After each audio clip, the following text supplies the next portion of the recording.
It may be February, but for some, Christmas still isn't paid for, and a lot of that debt is on credit cards. But for the first time ever, shoppers actually spent $20 billion with those buy now, pay later programs. According to Adobe, that's up almost 10% from last year. New at 5, Channel 2 consumer advisor Clark Howard joins us to explain the harsh financial risks that come with these kinds of programs. Buy now, pay later is everywhere, but just because you can use it doesn't mean you should. I mean, I've just seen it everywhere. I believe I've seen it on eBay. Yeah, I actually just used it not that long ago. From shopping for gifts over the holidays to groceries or that burrito you had for lunch, you can use buy now, pay later for just about anything. So I could be sporting the same J's that just came out that you spent your full check on, but I'm breaking mine down into payments. Those payments, typically broken down into 4 smaller payments, can be enticing, especially if they come with no interest. But if you miss one of those payments, you could face potential fees. But if you know you can't afford that every 2 weeks, don't do it. And starting this past year, FICO announced it would start reporting that data.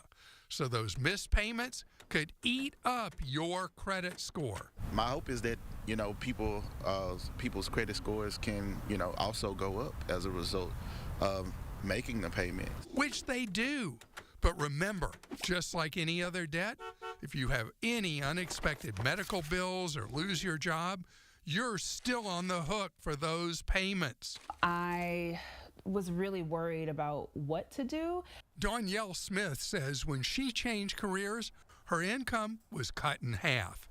Keeping up with student loans and monthly bills left her $30,000 in credit card debt. So she turned to the debt consolidation nonprofit, Money Management International. They've decreased my interest rates. One of my cards I don't have an interest rate with. It allows folks to get paid completely out of debt in 5 years or less, whereas in other cases they might be paying for 20, 25, 30 years. Tara Alderetti is the director of enterprise learning at MMI.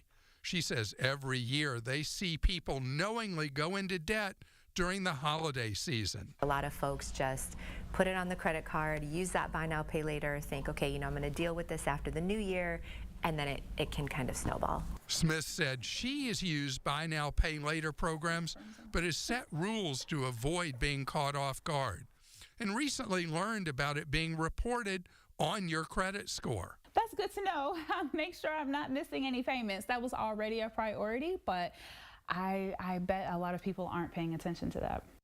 I want you to remember this isn't free money with a cute name. This is a loan.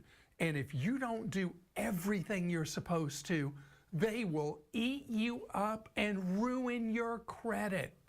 I'm Clark Howard. And that's really the key, to be so organized so they don't ruin your credit. It doesn't go on your credit score, and you can pay when you're supposed to. As Clark says, if you can't afford to pay it for cash, you probably don't need to purchase it. So good information from him. Yes, always.